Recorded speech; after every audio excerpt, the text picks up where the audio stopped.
حضرت عبداللہ بن عمر رضی اللہ تعالی عنہ اور حضرت ابو ہریرہ رضی اللہ تعالی عنہ دونوں روایت کرتے ہیں کہ حضور اکرم صلی اللہ علیہ وآلہ وسلم نے فرمایا،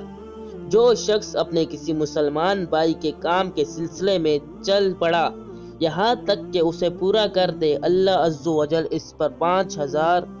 اور ایک روایت میں ہے کہ 75,000 فرشتوں کا سایہ فرما دیتا ہے۔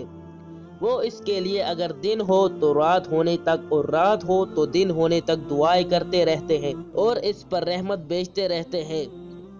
اور اس کے اٹھنے والے ہر قدم کے بدلے اس کے لیے نیکی لکھ دی جاتی ہے،